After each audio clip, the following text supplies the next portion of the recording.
पिछले video lecture के माध्यम से आप दूरी सूत्र को अच्छी तरह से समझ चुके होंगे। आज के इस वीडियो लेक्चर में हम लोग दूरी सूत्र के अनुप्रयोग को सीखेंगे। तो आज के इस वीडियो लेक्चर का हमारा टॉपिक है एनसीईआरटी बुक से प्रश्नावली 7.1। इस प्रश्नावली के सारे सवालों को एक एक करके हल करेंगे और इस चैप्टर के सवालों को हल करने के लिए आपको दूरी सूत्र अच्छे से पता होना चाहिए। तो आइए आज के इस चैप्टर के सवाल को सॉल्व करते हैं। तो प्रश्नावली 7.1 का पहला सवाल है, बिंदुओं के निम्नलिखित युग्मों के बीच की दूरियां ज्ञात कीजिए। यानी कि नीचे एक नंबर में दो बिंदुएं दी हुई है, उन दोनों बिंदुओं का निर्देशांक दिया हुआ है। हमें इन दोनों बिंदुओं के बीच की दूरी ज्ञात करनी है। ये पहले बिंदु का निर्देशांक है और ये दूसरे बिंदु का निर्देशांक है। हमें इन दोनों बिंदुओं के बीच की दूरी निकालनी है। तो हम मान लेते हैं कि बिंदु P का निर्देशांक, ये जो निर्देशांक दिया हुआ है 2,3, ये बिंदु P का निर्देशांक है और ये जो 4,1 दिया हुआ है ये हम मान लेते हैं बिंदु Q का निर्देशांक है। तो हमें P और Q के बीच की दूरी निकालनी है। तो आप लोगों को दूरी सूत्र पता होगा कि दो बिंदुओं के बीच की दूरी का सूत्र होता है x निर्देशांकों का अंतर का स्क्वायर प्लस y निर्देशांकों का अंतर का स्क्वायर और पूरे का अंडर रूट, है ना, याद है ना। तो चलिए उसी सूत्र का हम लोग प्रयोग कर लेते हैं। तो हमें P से Q तक की दूरी निकालनी है, आने की PQ। तो PQ के लिए क्या सूत्र लगाएंगे? तो सूत्र लगाएंगे x निर्देशांकों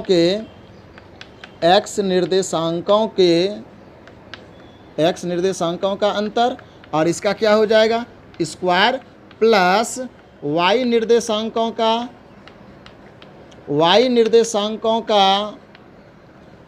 अंतर और इसका क्या हो जाएगा स्क्वायर और पूरे का अंडर रूट। तो आइए देखते हैं। PQ बराबर x निर्देशांकों का अंतर, Q का x निर्देशांक कितना 4, P का कितना 2, दोनों का अंतर कितना हो जाएगा 4 माइनस 2, इसका स्क्वायर कर लेते हैं प्लस y निर्देशांकों का अंतर, Q का y निर्देशांक कितना 1 और P का कितना 3, तो 1 माइनस 3 ये हो गया इसका स्क्वायर पूरे का अंडर रूट। 4 में 2 घटाएंगे 2 का स्क्वायर हो जाएगा प्लस 1 में 3 घटाएंगे माइनस 2 का स्क्वायर हो जाएगा पूरे का अंडर रूट। 2 का स्क्वायर करेंगे 4 प्लस माइनस 2 का स्क्वायर करेंगे ये भी कितना 4 का अंडर रूट, 4 जोड़ 4 8 का अंडर रूट और इसको सॉल्व करेंगे तो कितना आ जाएगा ये 2√2 इकाई। ये पहले सवाल का आंसर है 2√2 इकाई। तो √8 को हम तोड़े तो 2√2 कैसे आया? तो देखिए ये √8 है, आप √8 को लिख सकते हैं ना 4 गुना 2, 4 का वर्गमूल कितना हो जाएगा, 4 पर से रूट हटाएंगे तो 4 का वर्गमूल 2 हो जाएगा और 2 रह जाएगा रूट के अंदर में 2√2। समझ में आ गया होगा। आइए दूसरे सवाल को सॉल्व करते हैं, है ना। ये पहले सवाल का सॉल्यूशन था, ठीक है, 1 नंबर का ये सॉल्यूशन था। आइए दूसरे सवाल को सॉल्व करते हैं।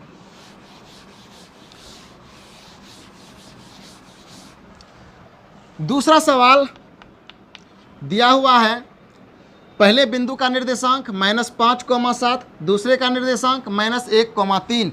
तो ये निर्देशांक जिस बिंदु का है उस बिंदु को हम फिर से P मान लेते हैं। तो P का निर्देशांक कितना हो जाएगा -5,7 और ये निर्देशांक जिस बिंदु का है उस बिंदु को हम Q मान लेते हैं। तो Q का निर्देशांक कितना हो जाएगा -1,3। तो हमें P और Q के बीच की दूरी निकालनी है PQ। तो PQ बराबर क्या हो जाएगा x निर्देशांकों का अंतर का स्क्वायर प्लस y निर्देशांकों का अंतर का स्क्वायर और पूरे का अंडर रूट।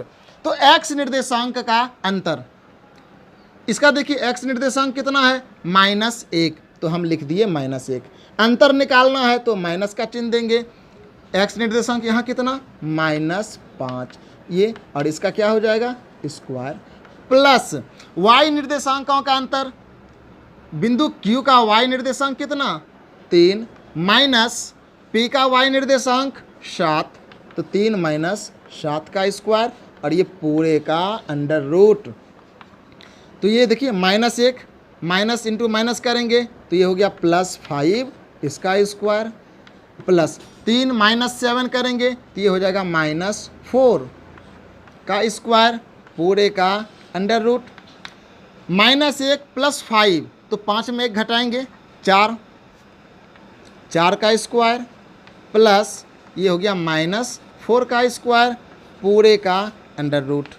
4 का स्क्वायर करेंगे तो 4 चौके 16, 4 का स्क्वायर करेंगे तो कितना हो जाएगा, ये हो गया 16 प्लस -4 का स्क्वायर करेंगे तो भी 16 है ना, क्योंकि माइनस का स्क्वायर क्या होता है प्लस होता है, माइनस इंटू माइनस प्लस हो जाएगा। 4 का स्क्वायर 16 और ये रूट 16 और 16 जोड़ेंगे कितना हो जाएगा 32 का रूट। आप इस 32 को लिख सकते हैं अंडर रूट 16 गुना 2, तो 16 पर से रूट हटाएंगे तो ये हो गया 4 और ये 2 रह जाएगा रूट में, तो 4√2 इकाई। ये आंसर हो गया आपको 2 नंबर के सवाल का। तो ये भी आपको अच्छी तरह से समझ में आ गया होगा। आइए तीसरे सवाल को सॉल्व करते हैं। इसको मिटा दे रहे हैं। हमारा तीसरा सवाल है, तीसरा सवाल 2 बिंदु का निर्देशांक दिया हुआ है। ये पहले बिंदु का निर्देशांक a, b और ये दूसरे बिंदु का निर्देशांक -a, -b।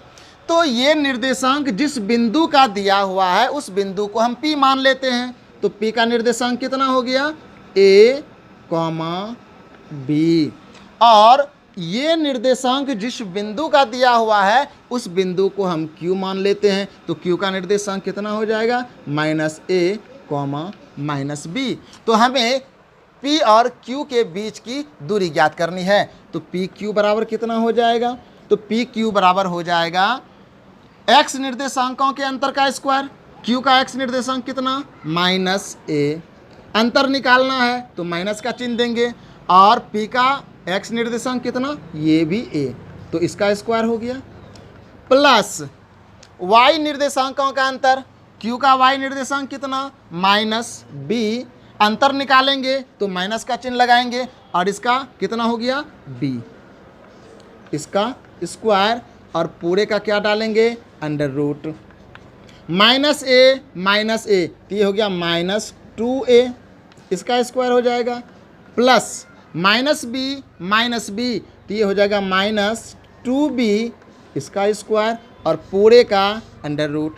अब -2a का स्क्वायर करेंगे तो कितना, माइनस का स्क्वायर प्लस हो जाएगा और 2a का स्क्वायर करेंगे तो 2 का स्क्वायर हो गया 4, a का स्क्वायर करेंगे तो a स्क्वायर प्लस यहाँ देखिए -2b का स्क्वायर, माइनस का स्क्वायर करेंगे तो ये भी प्लस में कन्वर्ट हो जाएगा, 2 का स्क्वायर करेंगे तो 4 और ये b का स्क्वायर पूरे का अंडर रूट।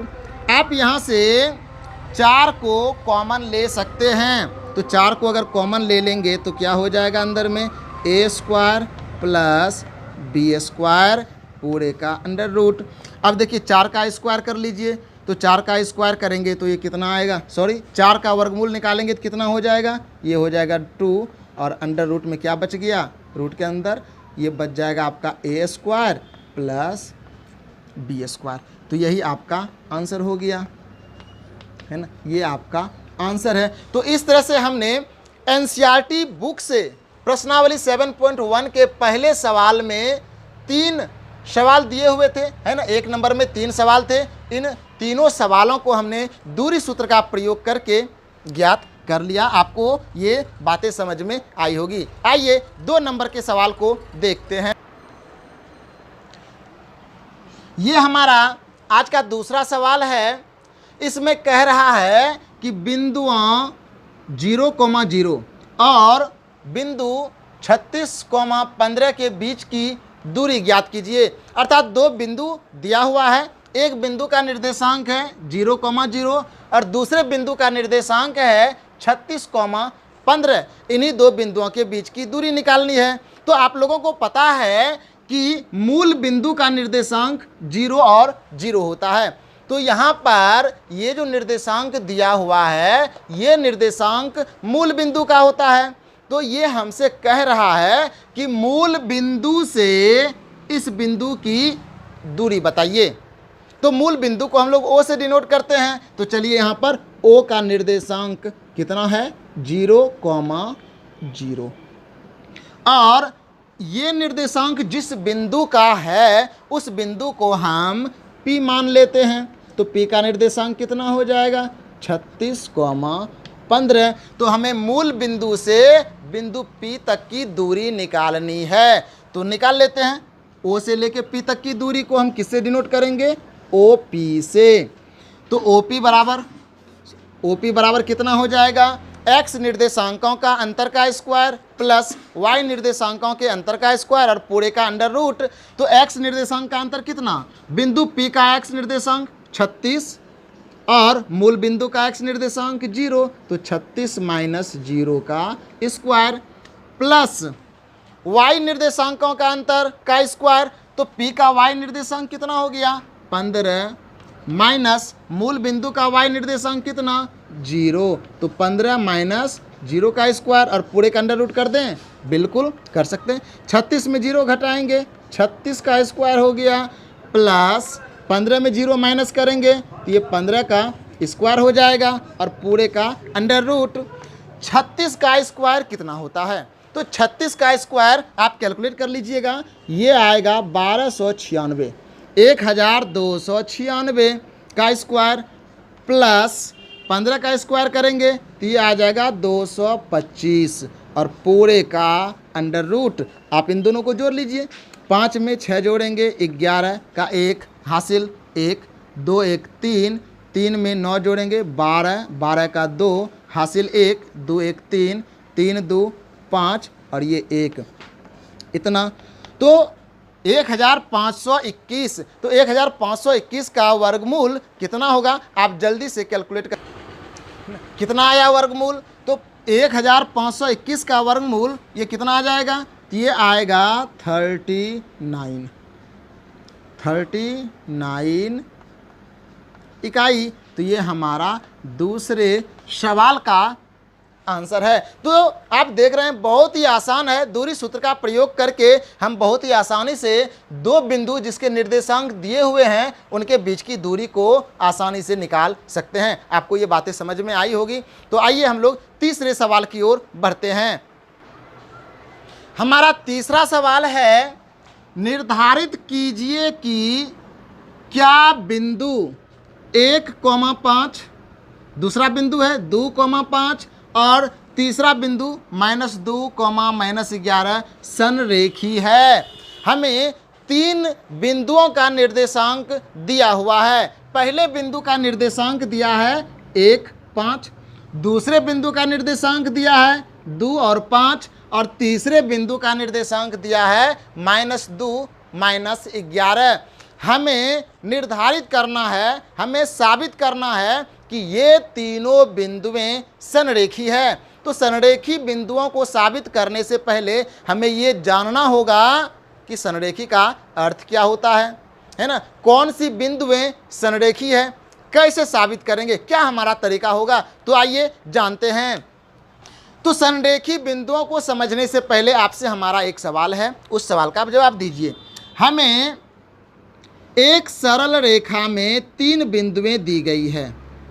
देखिए हमें 3 बिंदुएं दी गई है। एक बिंदु इसको हम मान लेते हैं A, एक दूसरा बिंदु है जो इसी के सीध में है, ये दिया हुआ है B, और एक तीसरा इसी के सीध में ये दिया हुआ है C। हमें 3 बिंदुएं एक सरल रेखा में दी गई है और आपसे हम पूछ रहे हैं कि इन 3 बिंदुओं की सहायता से आप कितने रेखाखंड खींच सकते हैं, अधिक से अधिक कितने रेखाखंड खींच सकते हैं। तो आपका क्या जवाब होगा। तो देखिए आप निश्चित तौर पर कहेंगे कि सर इन 3 बिंदुओं की सहायता से अलग अलग हम अधिक से अधिक 3 रेखाखंड खींच सकते हैं। कौन सी रेखाखंड, एक रेखाखंड हो सकता है A से लेकर के B तक, है ना। एक रेखाखंड क्या हो सकता है, एक रेखाखंड होगा ए से बी तक, है ना। ए से बी तक हम मिला दें अगर ये लाइन, तो ए से बी तक की दूरी हो गई, है ना। ये एक रेखाखंड में दो अंत बिंदु होते हैं ना, तो एक अंत बिंदु ए, दूसरा बी, ए बी। तो एक रेखाखंड आपका बनेगा ए बी। दूसरा रेखाखंड कौन सा बनेगा, तो सर दूसरा रेखाखंड बनेगा ना यहाँ से बी से लेकर के सी तक। अगर हम बी को सी से मिला दें तो देखिए ये एक दूसरा रेखाखंड बन गया, ठीक है। तो दूसरा रेखाखंड क्या बनेगा हमारा, बी से लेकर सी तक, बी सी। तीसरा रेखाखंड क्या बनने वाला है, तो देखिए तीसरा रेखाखंड कह सकते हैं सर हम तीसरा रेखाखंड ए को सी से मिला देते हैं डायरेक्ट, है ना। ए को हमने सी से मिला दिया, तो ये जो ए से लेके सी तक ये जो लंबी सी रेखाखंड देख रहे हैं, ये हमारा तीसरा रेखाखंड होगा। इस रेखाखंड का नाम क्या हो जाएगा, ए से सी तक। तो तीन बिंदुएं जब एक रेखा पर स्थित हो तो उन तीनों बिंदुओं से आप तीन रेखाखंड तैयार कर सकते हैं। पहला ए से बी तक ए बी, दूसरा बी से लेके सी तक बी सी, और तीसरा ए से लेकर के सी तक ए सी। अब आपसे सवाल है कि इन तीनों रेखाखंडों में से किस रेखाखंड की लंबाई सबसे ज़्यादा है, यानी कि कौन सी रेखाखंड बड़ी है। तो आप बोलेंगे सर ए से लेके सी तक ये जो रेखाखंड है ना ए सी, ये सबसे लंबी रेखाखंड है, ठीक है। तो ए सी सबसे लंबी, और ए बी और बी सी क्या होगा, इन दोनों से छोटा होगा। तो देखिए ए से लेके बी तक ए बी और बी से लेके सी तक बी सी, अगर हम इन दोनों छोटे रेखाखंड को जोड़ दें तो ये बड़े रेखाखंड की लंबाई मिल जाएगी ना। क्लियर, समझ रहे हैं इस बात को। हाँ, तो ए सी बराबर आप क्या लिख सकते हैं, ए सी बराबर लिख सकते हैं ए बी प्लस बी से लेके सी तक बी सी।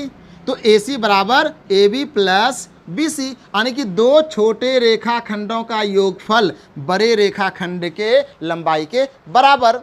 तो तीन बिंदुएं जो एक ही सरल रेखा पर स्थित हो वैसी तीन बिंदुएं संरेखी कहलाती हैं। संरेखी बिंदुएं समझ में आ गया होगा। तो संरेखी बिंदुएं क्या होती है, ऐसी तीन बिंदुएं जो एक ही सरल रेखा पर स्थित हो वैसी तीनों बिंदुएं संरेखी कहलाती हैं। संरेखी जो एक ही सरल रेखा पर मौजूद हो, और तीन संरेखी बिंदुओं के बीच में एक रिलेशन होता है, क्या, सबसे बड़ी रेखाखंड की लंबाई बराबर दो छोटे रेखाखंडों की लंबाई का योगफल। ये आप समझ गए होंगे। तो हम इसी रूल का, इसी फॉर्मूला का इस्तेमाल करने वाले हैं, इसी रिलेशन का इस्तेमाल करने वाले हैं। तो जब भी आपको तीन बिंदुएं दे दे, उसका निर्देशांक दे दे और ये साबित करने कहे कि तीनों बिंदुएं संरेखी है, साबित करके बताइए, तो आप क्या करेंगे, उन तीन बिंदुओं से तीन रेखाखंड की लंबाई ज्ञात कर लेंगे, दो छोटे रेखाखंड की लंबाई को जोड़ देंगे। अगर योगफल बड़े रेखाखंड की लंबाई के बराबर आ जाए तो कहेंगे तीनों संरेखी है, और यदि बराबर नहीं हुआ तो संरेखी नहीं है। तो चलिए हम यहाँ पर इसको सॉल्व कर लेते हैं। हम मान लेते हैं कि ये जो निर्देशांक दिया हुआ है ये निर्देशांक बिंदु ए का है। तो ए का निर्देशांक कितना हो जाएगा, 1,5। ये जो निर्देशांक दिया हुआ है ये मान लेते हैं कि बिंदु बी का निर्देशांक है। मानने में तो कोई हर्ज नहीं, तो चलिए मान लेते हैं। ये बिंदु बी का निर्देशांक कितना हो गया, 2,5। और ये जो निर्देशांक दिया है ना, ये हम मान लेते हैं सी का निर्देशांक, ठीक। तो सी का निर्देशांक कितना हो गया, -2, -11। संरेखी साबित करने के लिए हमको क्या माइंड में रखना है कि दो छोटे रेखाखंड की लंबाइयों का योगफल बड़ी रेखाखंड की लंबाई के बराबर हो जाए तो वो तीनों बिंदुएं संरेखी होगी। तो यहाँ से हम पहले तीन रेखाखंडों की लंबाई ज्ञात कर लेते हैं। तो सबसे पहले हम ज्ञात कर लेते हैं ए से बी तक की दूरी कितनी है, यानी कि ए बी। तो ए बी कितना हो जाएगा, तो ए बी बराबर हो जाएगा एक्स निर्देशांक के अंतर का स्क्वायर प्लस वाई निर्देशांकों के अंतर का स्क्वायर पूरे का रूट, 2 - 1 इसका स्क्वायर प्लस 5 - 5 इसका स्क्वायर और पूरे का अंडर रूट बराबर कितना हो जाएगा। देखिए 2 में से 1 घटाएंगे 1 का स्क्वायर होगा, प्लस 5 में 5 घटाएंगे ये 0 का स्क्वायर हो जाएगा और पूरे का अंडर रूट। तो बताइए 1 का स्क्वायर कितना 1, 0 का स्क्वायर 0, तो 1 में 0 जोड़ेंगे तो कितना होगा, ये हो जाएगा √1 और √1 का वैल्यू 1। ये हमारा निकला 1 इकाई। उसी तरह से हम ए से लेकर के सी तक की दूरी निकाल लेते हैं।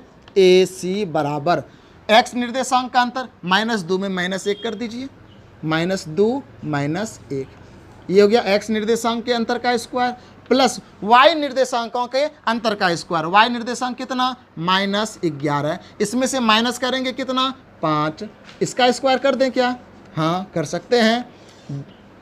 अब देखिए -2 और -1 कितना हो जाएगा -3, और -3 का स्क्वायर कितना, चलिए ये कर लेते हैं, आपको एक स्टेप और दे देते हैं। -3 का स्क्वायर प्लस -11 -5, तो 11 5 16, तो -16 का स्क्वायर और पूरे का अंडर रूट। तो -3 का स्क्वायर करेंगे तो 9 प्लस -16 का स्क्वायर करेंगे तो कितना हो जाएगा, ये 16 16 256, इसका रूट हो गया। दोनों को जोड़ दीजिए, 9 6 15 का 5, हासिल कितना 1, 5 1 6 और ये 2, अंडर रूट कितना हो गया 265। तो 265 का वर्गमूल कितना होगा, जल्दी से निकाल के बताइए कितना होता है। तो इसका वर्गमूल कितना आया, तो इसका वर्गमूल हो जाएगा 265 का 16.28, इतना इकाई आया ये। उसी प्रकार से हमने ए से बी तक की दूरी निकाल ली, ए बी, ये कितना आया 1 इकाई। ए से लेके सी तक की दूरी निकाल ली 16.28 इकाई। अब हम यहीं पर निकाल लेते हैं बी से लेकर के सी तक की दूरी, यानी कि बी सी। तो बी सी बराबर कितना हो जाएगा, देखिए आप x निर्देशांकों के अंतर का स्क्वायर कर दीजिए। यहाँ x निर्देशांक कितना -2, अंतर करेंगे तो माइनस का चिन्ह, ये वाला 2, इसका स्क्वायर प्लस y निर्देशांकों के अंतर का स्क्वायर। y निर्देशांक कितना है -11, माइनस करेंगे कितना 5, तो ये हो गया इतना का स्क्वायर। अब यहाँ से देख लीजिए -2 करेंगे तो कितना हो गया, ये -4 का स्क्वायर प्लस -11 -5, तो ये हो जाएगा -16 का स्क्वायर। और ये पूरे का अंडर रूट भी होगा ना, फॉर्मूला में अंडर रूट होता है। अब यहाँ से देखिए -4 का स्क्वायर करेंगे तो 4 चौके 16 प्लस -16 का स्क्वायर करेंगे तो ये 256 और पूरे का रूट। तो यहाँ से आप जोड़ लीजिए 6 6 12 का 2, हासिल 1 5 1 6 6 1 7, और यहाँ पर ये आ गया कितना 272। जल्दी से इसका वर्गमूल निकाल के बताइए कितना आता है, कितना आया वर्गमूल। तो इसका वर्गमूल आएगा 16.49 इकाई, 16.49 इकाई। तो आइए हमने 3 रेखाखंड की लंबाई ज्ञात कर ली। पहली रेखाखंड ए बी, इसकी लंबाई कितना निकला 1 इकाई। उसके बाद हमने निकाला ए सी, इसकी लंबाई कितनी आई 16.28 इकाई। और उसके बाद हमने कितना निकाला बी सी, कितना आया 16.4 इकाई। अब इन तीनों में से सबसे बड़ा कौन, तो देखिए ये 16.28, 16.49 और ये 1, तो सबसे बड़ा रेखाखंड कौन है 16.49, और ये दोनों क्या हो गया छोटा। तो हम दोनों छोटे वाले को जोड़ लेते हैं। हम यहाँ पर इस साइड कर लेते हैं ए बी प्लस ए सी, ये 2 छोटा रेखाखंड है। दोनों का योगफल कितना, ए बी आपका दिया हुआ है 1 और ए सी कितना निकला 16.28। हमने दोनों को जोड़ दिया, तो जो दोनों को जोड़ेंगे तो कितना हो जाएगा, ये होगा 17.28 इकाई। 2 छोटे रेखाखंडों को हमने जोड़ा तो उसकी लंबाई निकली 17.28 इकाई। और जो सबसे बड़ी रेखाखंड BC थी, BC वो कितना दिया हुआ है 16.49 इकाई। तो यहाँ से हमें क्या पता चल रहा है, यहाँ से पता चल रहा है कि जो सबसे बड़ी रेखाखंड है BC वो बराबर नहीं है, किसके बराबर नहीं है, तो 2 छोटे रेखाखंडों के योगफल के बराबर है ना। AB प्लस AC के योगफल के बराबर बड़ी रेखाखंड नहीं है, लिखेंगे। इसलिए